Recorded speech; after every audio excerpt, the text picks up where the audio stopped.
कपड़े धोने वाली बहू। शादी के पहले से ही विभा को कपड़े धोने का बड़ा शौक था। कभी नल के नीचे तो कभी तालाब के पास। अरे मेरी नीली वाली लुंगी नहीं दिख रही है। विभा की अम्मा, कहाँ रखी है लुंगी? अरे वो तो विभा ने परसों ही धोकर रखी थी आपकी अलमारी में, देखो वहीं होगी। वो ना मैंने आज धो दी, मुझे लगा कि गंदी हो गई होगी। अरे कैसे गंदी हो गई थी? उसे तो मैंने पहना भी नहीं। हे भगवान, इस लड़की के कपड़े धोने की आदत से परेशान हो गया हूँ मैं। जितना तो घर में राशन नहीं आता, उससे कहीं ज्यादा डिटर्जेंट पाउडर का खर्चा है। इसकी शादी करवा दो, शादी जाए अपने घर में ही करे काम, फिर चाहे घर के कपड़े धोने हो या पूरे गांव के। हाँ ठीक बोल रही हूँ, देखता हूँ मैं कोई लड़का। वो दिन भी आ जाता है जब विभा को देखने लड़के वाले आ जाते हैं। लड़की मुझे अच्छी लगी। होने वाली सास कहती है, बेटी अगर कुछ पूछना है तो पूछ लो। वैसे तो हमारी लड़की बहुत ही शर्मीली है, जो बोल दो वो मान लेती है, इसे क्या पूछना होगा। अरे कैसी बात कर रही हो माँ, मुझे इन लोगों के घर रहना है, सवाल तो कई है।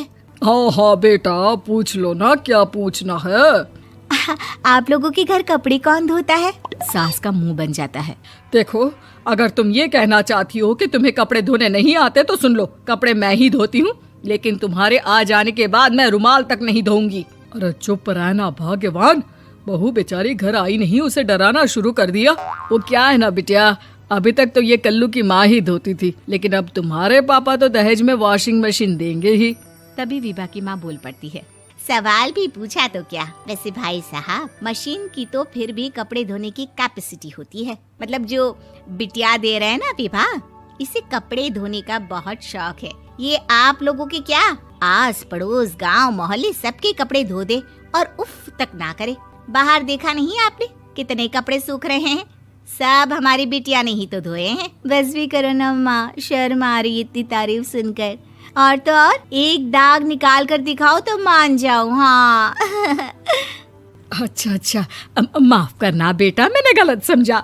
हमें तो रिश्ता बहुत पसंद है। और ऐसे जुड़ जाता है रिश्ता कपड़े धोने का शौक रखने वाली विभा का। उसकी शादी हो जाती है कोयला फैक्ट्री में काम करने वाले कल्लू के साथ। शादी के बाद अचानक विभा चिल्लाती हुई सास के पास आती है। सासू माँ, अरे सासू माँ कहाँ है आप? ये तो धोखा है, धोखा दिया आप लोगों ने मुझे। इसे ससुर के चक्कर के बारे में पता चल गया। अरे तो उसमें तुझे क्यों धोखा मिला है? अरे नल में पानी नहीं आता, कपड़े कैसे कब धुलेंगे? अच्छा, तू पानी नहीं आ रहा उसकी बात कर रही है। तो आपने क्या सोचा? कुछ नहीं। अच्छा, तेरी माँ ने कहा था कि कपड़े धोने का शौक है तुझे, याद आया मुझे। शौक बोलकर कपड़े धोने वाले मेरे जुनून को कम ना आके सासू माँ, कपड़ा धोना मेरा गुरूर है। तभी पति भी वहाँ आ जाता है। अभी मैंने इसे सनी देओल की फिल्म दिखाई है, उसी के डायलॉग मार रही है माँ। अच्छा सुन, साफ साफ बता रही हूँ, पानी सुबह 4 से 6 और शाम को 10 से 12 आता है, समझी? विभा टाइमिंग सुनकर हैरान हो जाती है। ये क्या भूतों का मोहल्ला है?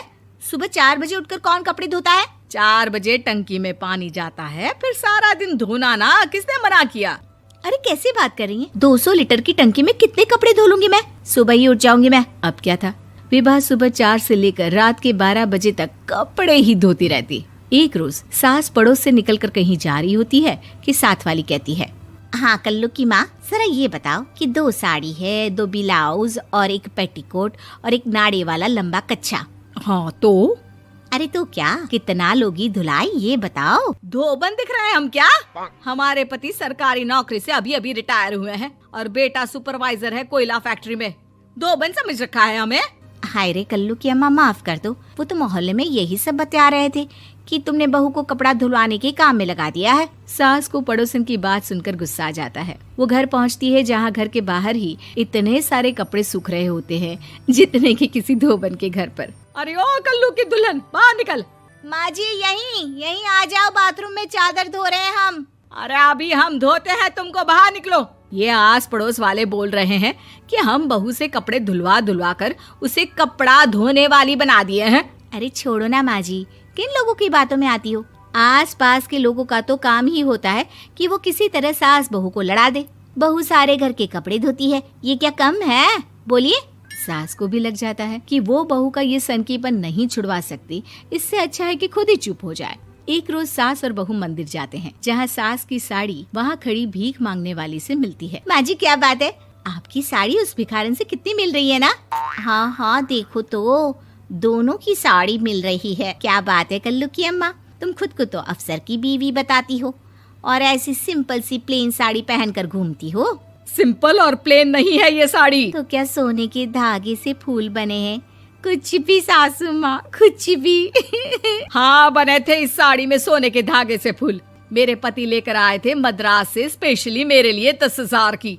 ताहे भाई साहब इस भिखारन के लिए भी सेम टू सेम साड़ी लेकर आए होंगे 10,000 की।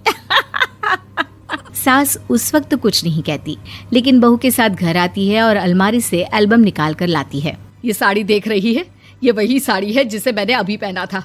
इस साड़ी में ये जो चमकदार फूल दिख रहे हैं ना, ये सोने के धागों से काढ़े गए हैं। लेकिन तू लोकल वॉशिंग मशीन ब्रश से घिस घिस कर सारे फूलों को निकाल कर साड़ी प्लेन कर दी। मुझे माफ कर दीजिए सासू माँ। और तो और, जब मैंने तुझे तेरी गलती के लिए कुछ नहीं कहा, लेकिन तूने तो सबके सामने मेरा मजाक ही बना दिया। क्यों? बहू को समझ में आ जाता है कि अब से उसका कब